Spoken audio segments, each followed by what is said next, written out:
As we continue in Nehemiah chapter 8, it occurs to me that the focus of this chapter is a subject that I'm confronted with virtually daily, both by emails and face-to-face.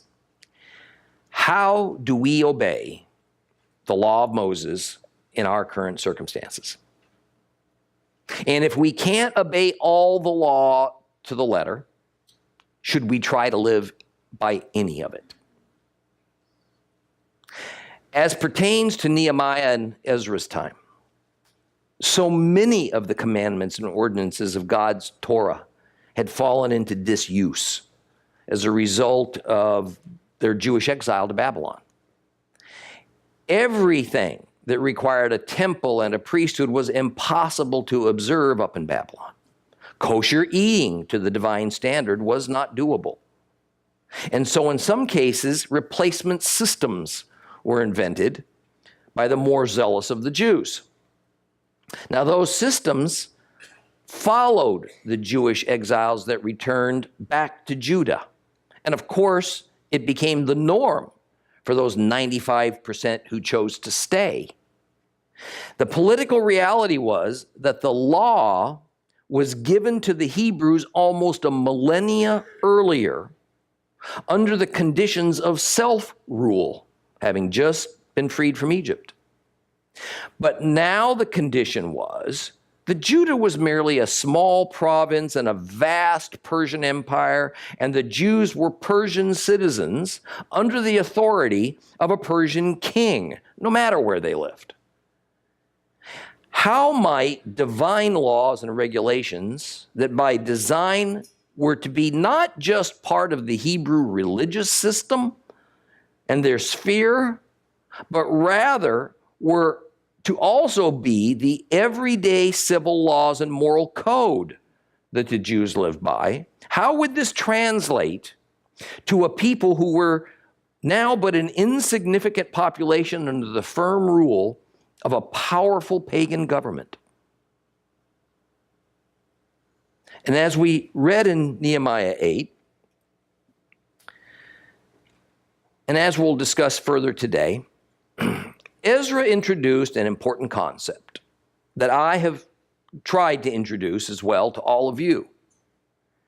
When we can't follow the letter of the law because circumstances dictate that we can't, we should follow the principle that any particular law is built upon a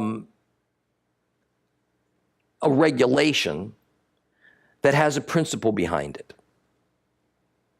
And the truth be told, if the Torah and the law had not been intentionally designed by the Lord to have a sort of cross-cultural flexibility and an adaptability to time and to progress, then it was doomed to failure. From the moment the Israelites crossed the Jordan into Canaan and began to encounter life in a pagan land, fighting against and living among various pagan people. What we do not see is Ezra telling the people that because you can't do one law as it was originally intended, then the whole law is dead and gone. He doesn't say that because sometimes the letter of the law necessarily has to be pushed to the background and the hard work of finding the principle of any particular law has to be done, that all obligation to the law becomes optional. For many centuries, the Christian solution to this challenge of making the law relevant to changing times and circumstances has been to declare it abolished. So we just simply wipe away the challenge. According to our traditional institutional church authorities, going back as far as the 4th century AD, it is they who shall dictate our religious observances, our morality, our behavior. It is they who shall declare the holy days. Man-made Christian customs and doctrines shall replace God's laws, and then they'll evolve as political correctness evolves. Let's reread part of Nehemiah chapter 8. Open your Bibles to Nehemiah chapter 8. We're going to start at verse 9. If you have a complete Jewish Bible, it is page 1140. Again, starting at verse 9.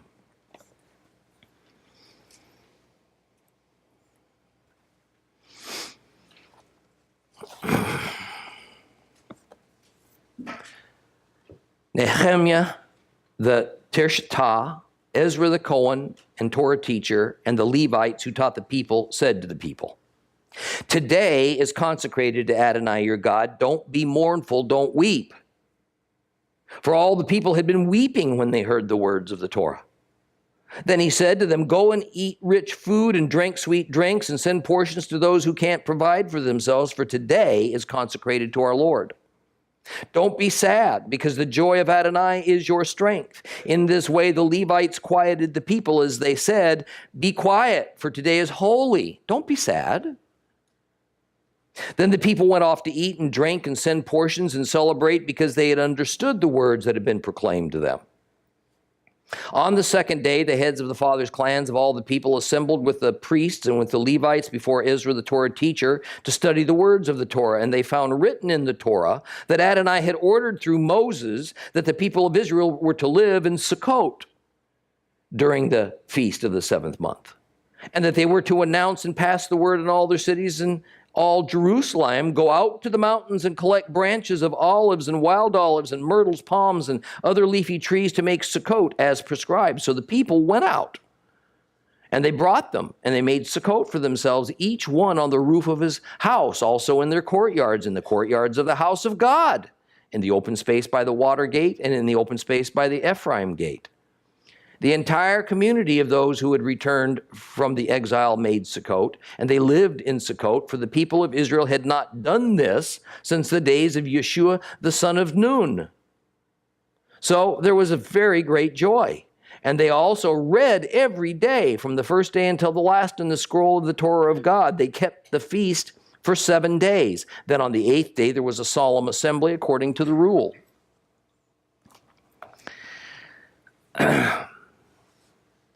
Nehemiah is called the Tirshatah, usually translated as governor. Tirshatah is not Hebrew. It's a Persian word.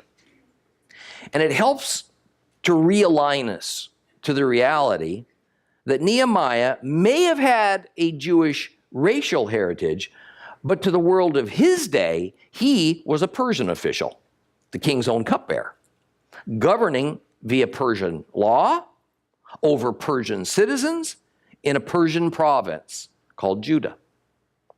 And verse 9 shows with certainty that Nehemiah and Ezra were contemporaries.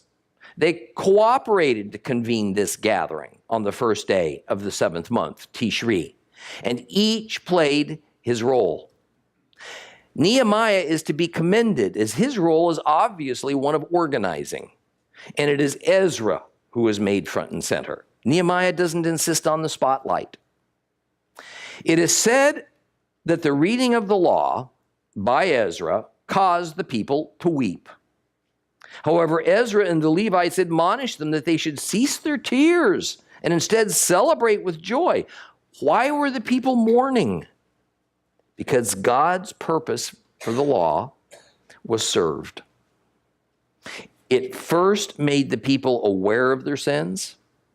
Then it convicted them of those sins, and then showed them what their predicament was, and finally what the consequence of sins was. Paul's comments on this subject in the book of Romans could just as easily have come from Ezra's mouth as he stood there on that wooden platform before the people of Judah. In Romans 7 through 13, we read this. "Therefore, what are we to say? That the Torah is sinful? Heaven forbid. Rather, the function of the Torah was that without it, I would not have known what sin is.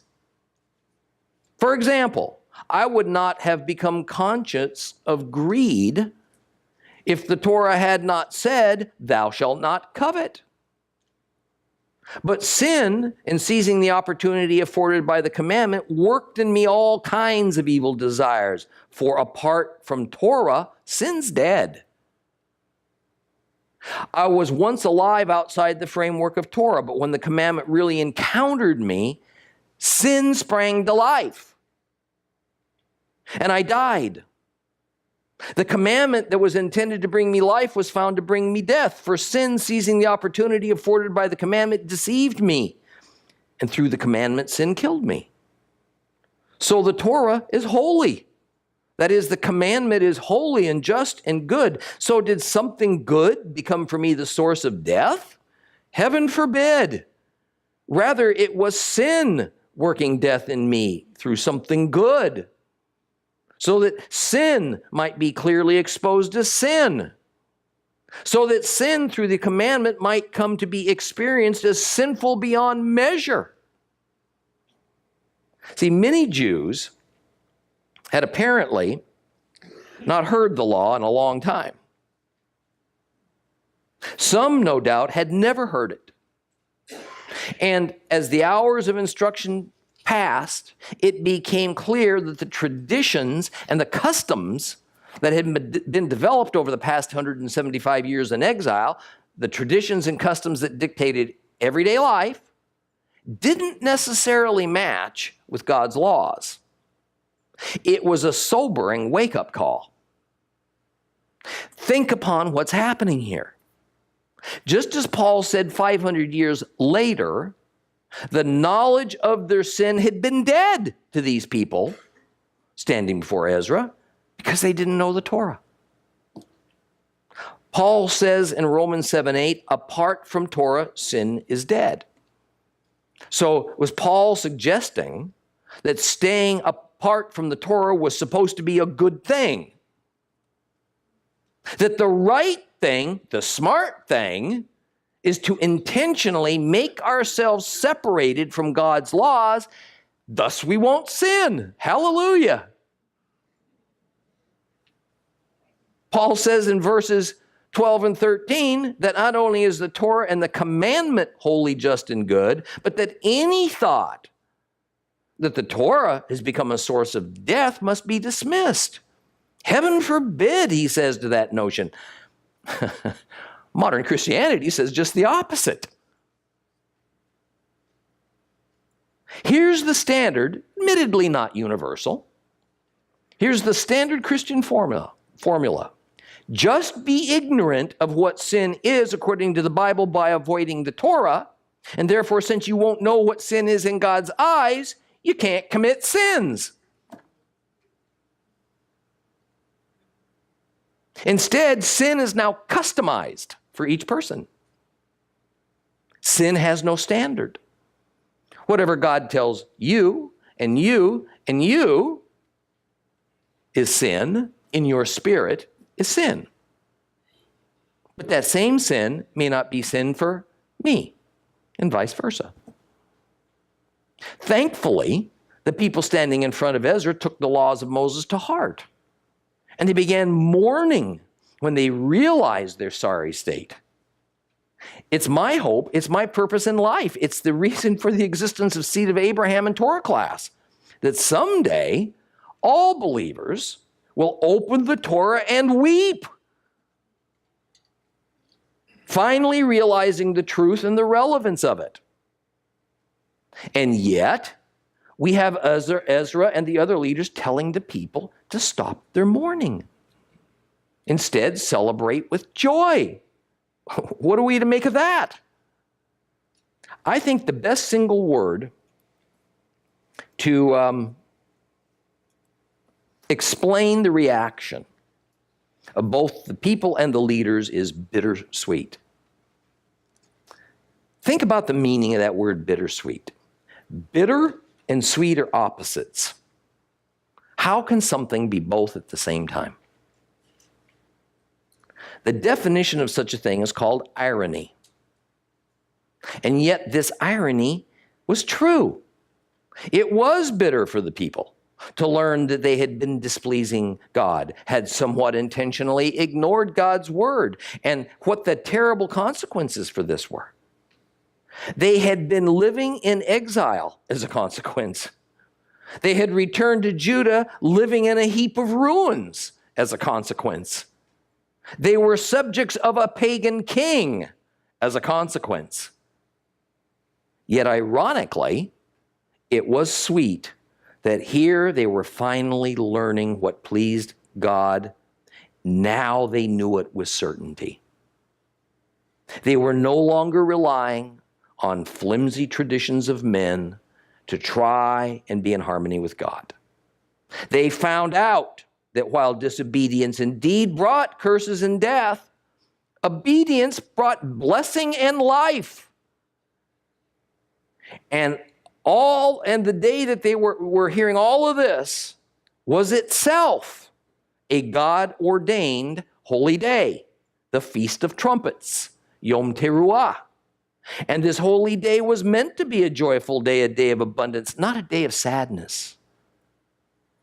This is exactly how it ought to be for modern believers. Don't consider it a defeat that the Lord suddenly reveals to you that the Torah is alive and well after you've denied it all of your Christian life.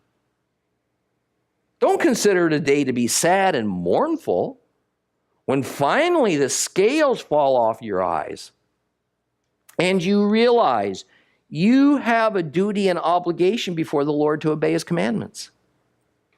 Think of all those bittersweet tears that you cried the day you first believed.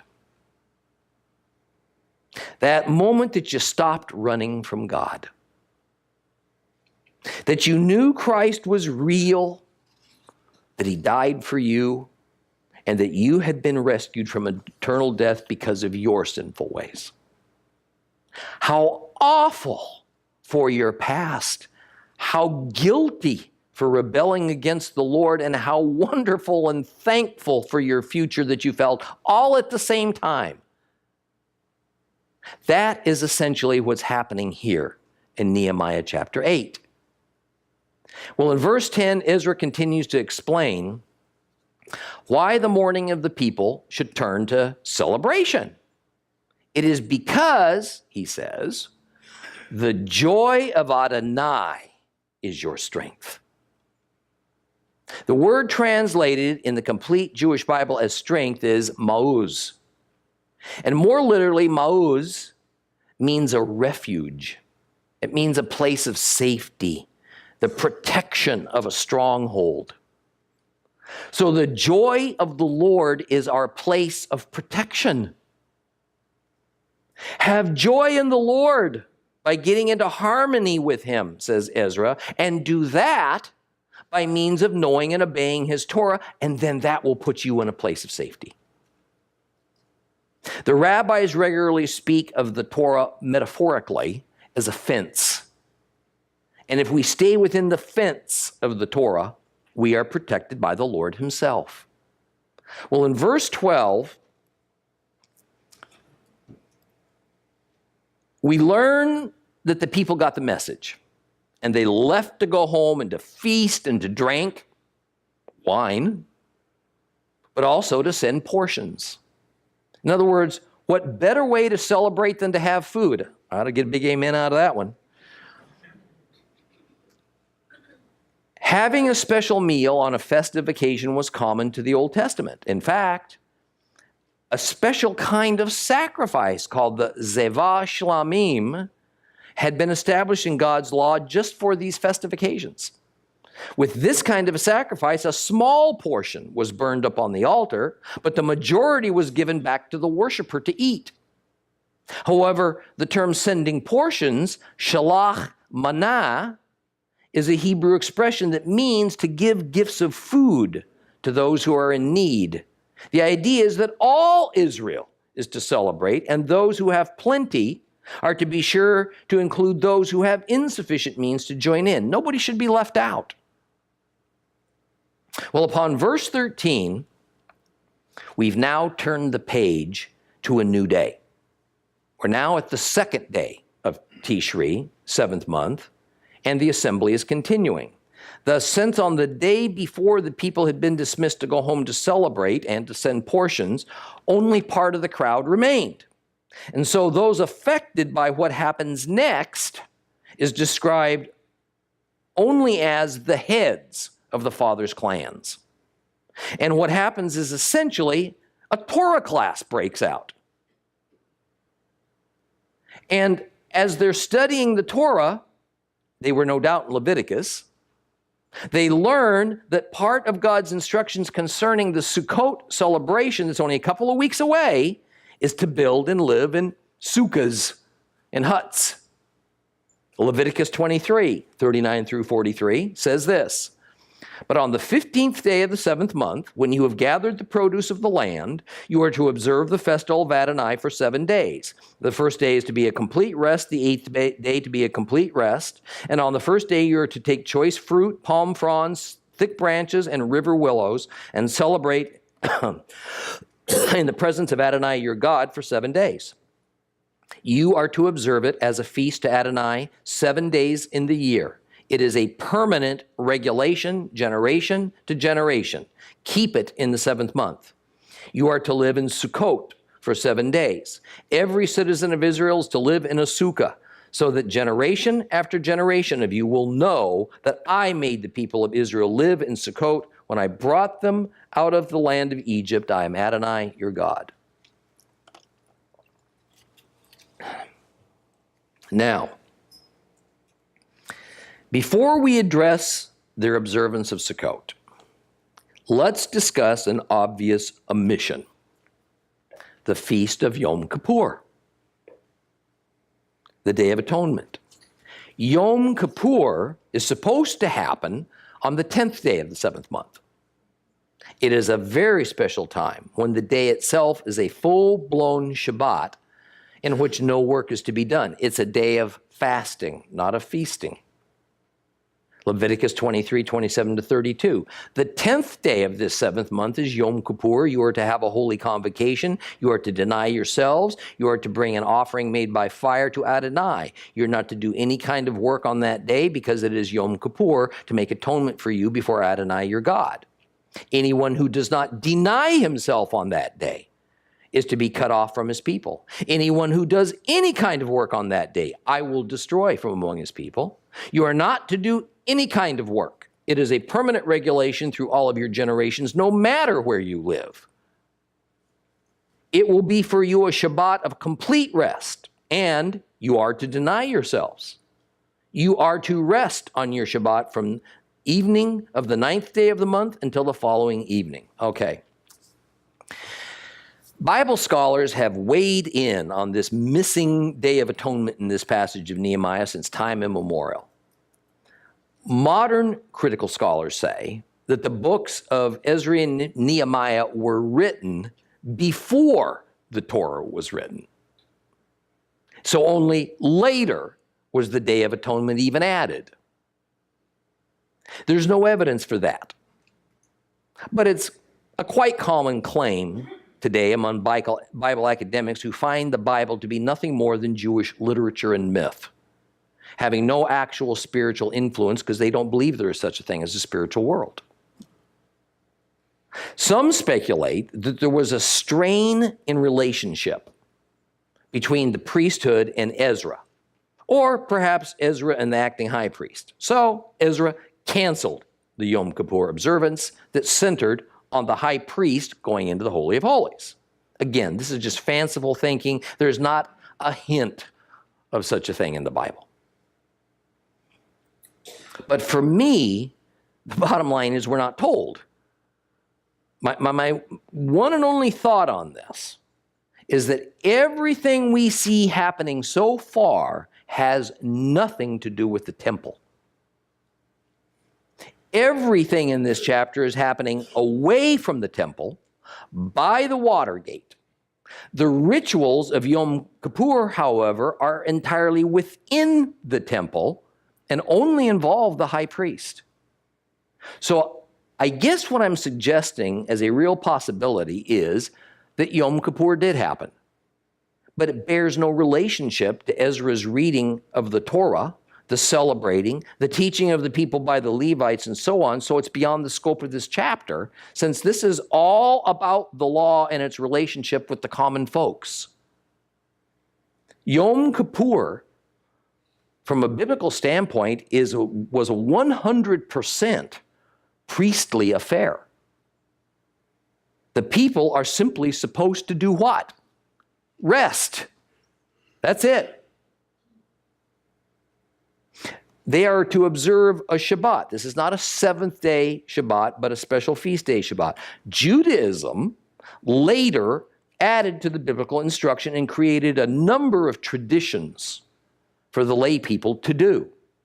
For instance, on the 9th day of Tishri, before the sun sets, thus becoming the 10th day in Yom Kippur, people are to gather and observe Kol Nidre, all right, at a synagogue. Kol Nidre is actually a prayer that declares the person is annulling any vows they made over the past year. During the day of the 9th, there's supposed to be 2 festive meals, one in the morning, the other one just before the onset of Yom Kippur. On Yom Kippur, there's supposed to be 5 prayer services at the synagogue.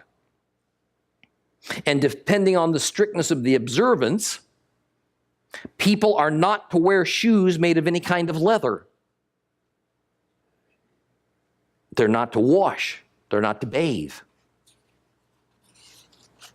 Now let's talk a little bit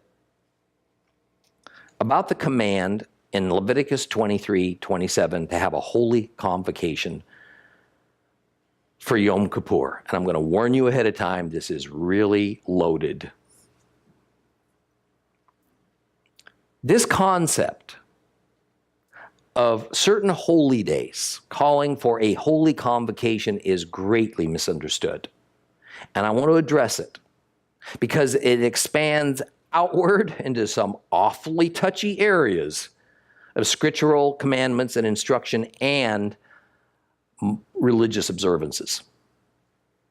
And it has caused anger and accusations and deep divisions within Judeo-Christianity. First, the phrase holy convocation is in Hebrew, Kodesh Mikra. Kodesh Mikra. Gentiles and English speakers commonly take the term to mean, and you'll see it often translated like this in our English Bibles, as holy assembly. So the thought is that a holy convocation, a Kodesh Mikra, is a call for God's people to assemble together for some kind of a worship service. This is not so. Rather, from a biblical perspective, Mikra more means a reading or a proclamation.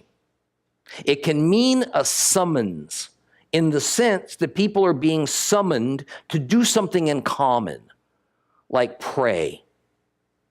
But in no way does this mean that people are to travel to a common place for prayer. Thus, by no means is the day of rest, this festival Sabbath of Yom Kippur, a call for people to travel to the temple for an assembly. Rather, the biblical sense of a pilgrimage or a journey to a designated place for an assembly, to hold a common worship event, is called a chag in Hebrew, not a mikra. And there are only 3 biblical feasts that are chag, collective assemblies, where a journey is required. Matzah, Shavuot, and Sukkot. Only 3. I want to follow me now, because this is going to get dicey. Today, for many folks within Messianic Judaism especially, is the belief that Saturday, Shabbat, is the God-authorized day of worship. In fact, it is to be the chief, if not the sole, day of collective worship. And they get this from Leviticus 23:3, because we read here, Work is to be done on 6 days, but the seventh day is a Shabbat of complete rest, a holy convocation. You're not to do any kind of work. It's a Shabbat for Adonai, even in your homes. So the term holy convocation, Kodesh Mikra, is seen as, well, we're supposed to assemble on Shabbat. Wrong. It simply means a holy reading or a holy proclamation. In fact, traveling for assembly on Shabbat is greatly restricted. Plus, the Torah is clear, the only place of a holy journey to assemble, a Kodesh Chag, is where? The temple in Jerusalem. That's it. Not anywhere we choose. The temple in Jerusalem. So if the Hebrews had been instructed in Leviticus 23:3 that they were to travel to the temple for an assembly on every Shabbat, meaning every seventh day, it would have been a practical impossibility once they crossed the Jordan River and then scattered to occupy the territories of the districts that were assigned to the 12 tribes by Moses and Joshua. Can you imagine? Utterly impossible. In fact, Orthodox Judaism does not claim that Shabbat is the Jewish day of worship. They do not. No Orthodox rabbi would tell you that Shabbat is the Jewish day of worship. As concerns worship, Shabbat is just another day to have worship. Additionally, admittedly, tradition has made the worship on Shabbat somewhat different as to the rituals and the prayers from other days, but nevertheless, this in no way separates, it does not designate Shabbat as the Jewish day of worship. Daniel shows us that he prayed 3 times per day, every single day of the week, and he prayed towards Jerusalem. In fact, the rabbis will tell you, Daniel is the model that Judaism uses for prayer and worship. It's a myth in our times, sometimes held by Messianics, Jews as well as the many Gentiles who attend Messianic synagogues, that Shabbat is the biblically ordained day of worship. Often it is thought that by declaring Saturday as the day of worship, we are doing what our Jewish friends, more specifically the Orthodox in Israel, are doing. That's not the case. And then this is held up against Sunday, which indeed is the declared Christian day of worship, and then Saturday is deemed as superior and Sunday as inferior, or maybe even a pagan day of worship. And therefore, a Jew should worship communally only on Shabbat and should shun the first day of the week worship. Well, the Orthodox worship daily at the synagogue, including Sundays. And they don't agree at all with this concept of Shabbat as the official day of worship. The Orthodox rabbis fully understand and declare Shabbat's the day of rest, not the day of worship. So I want to be very clear. If you are a Messianic or Hebrew roots and you harbor the notion that Shabbat is in any way the official or set apart or better or even highest Jewish day of worship as practiced by Judaism, you've been misinformed.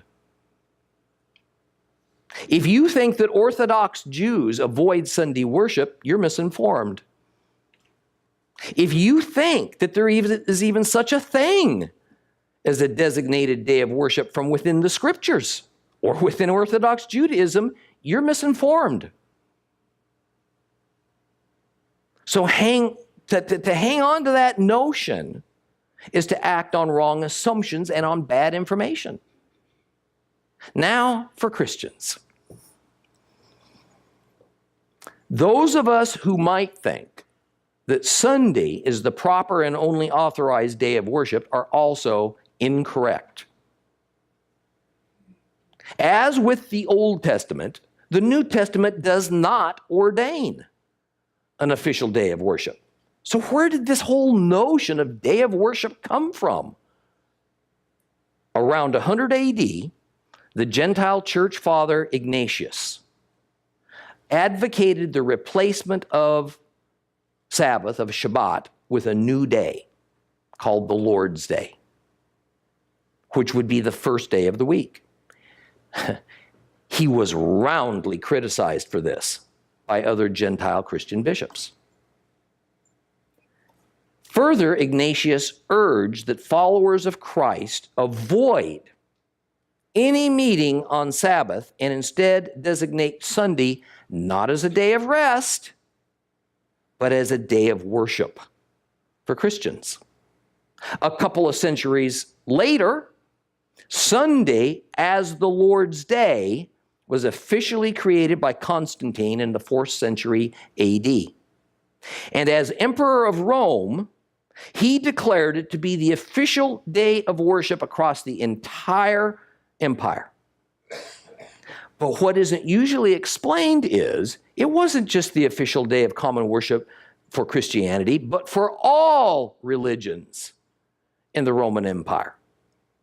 And Sunday was chosen for 2 reasons. First, because Christians had been meeting for worship on Saturdays, among other days, which the Jews also did.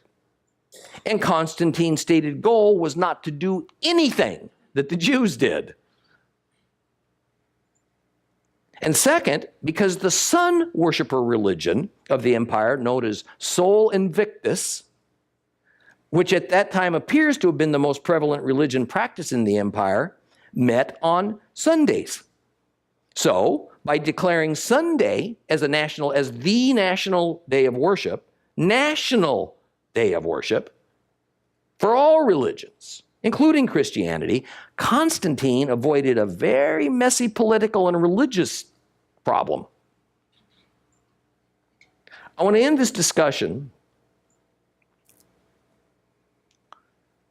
about the term holy convocation, Kodesh Mikra, by saying that what I have read in their writings leads me to suspect that the Gentile church fathers and the early bishops and Constantine, who were all blatantly anti-Jewish, were simply confused about the Sabbath and about the need for a day of worship.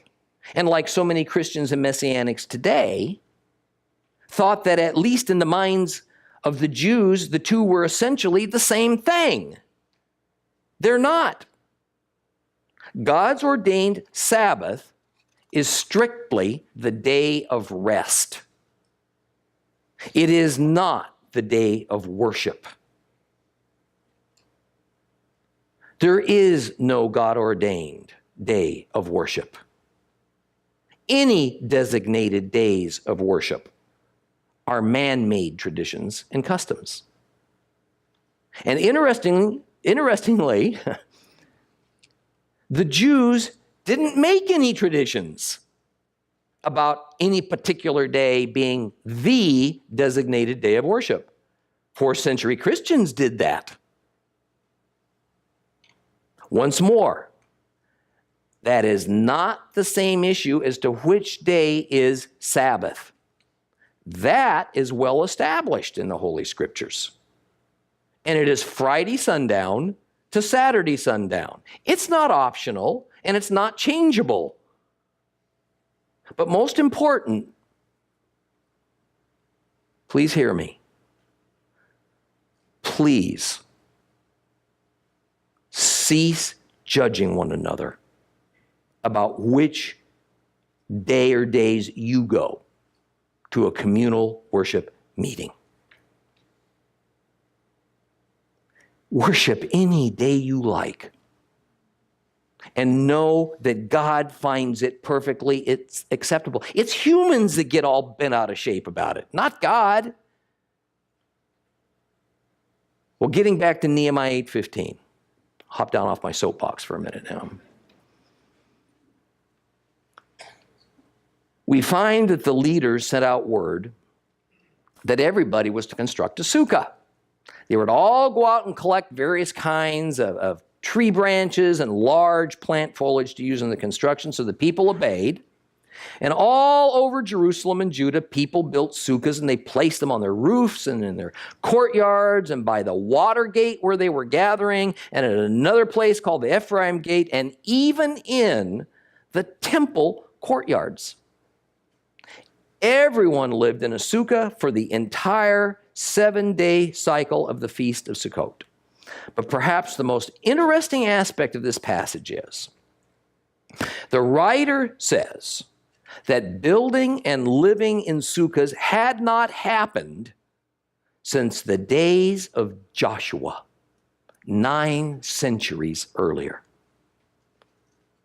That is, apparently after Joshua's death, the Israelites either stopped observing Sukkot in general or stopped building and living in sukkahs as part of the celebration.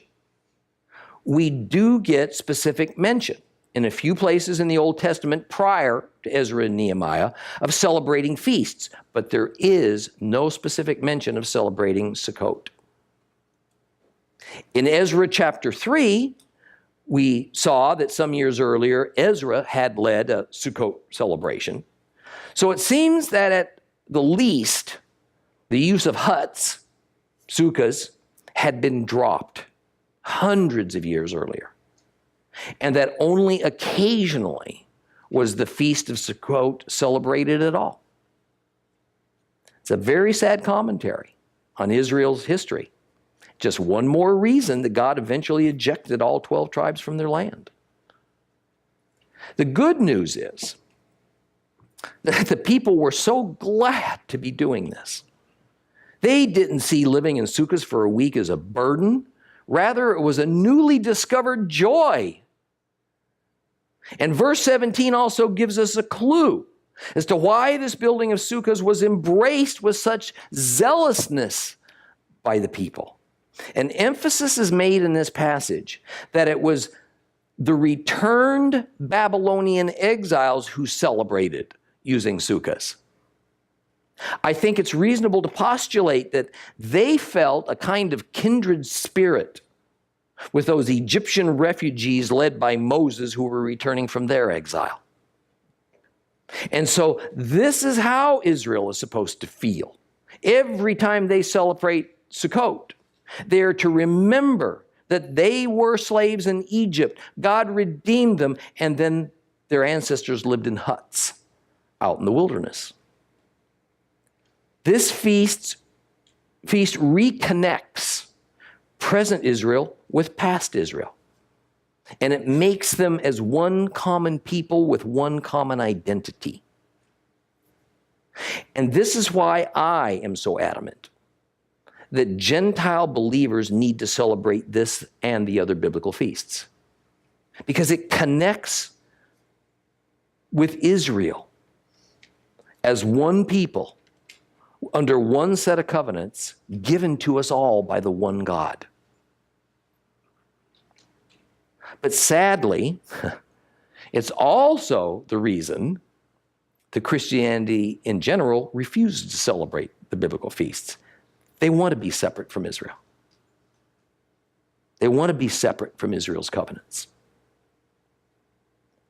You know, it's hard to know what to make of these words that they read from the first day to the last day, no doubt meaning the 7 days of Sukkot, and they read from the Torah. There is no scriptural instruction to do that.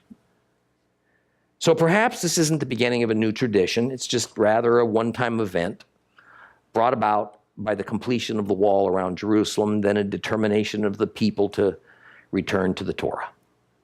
And the only way to do that is to study it, to remember it, and to do it. And we'll move on to chapter 9 next week. Please rise.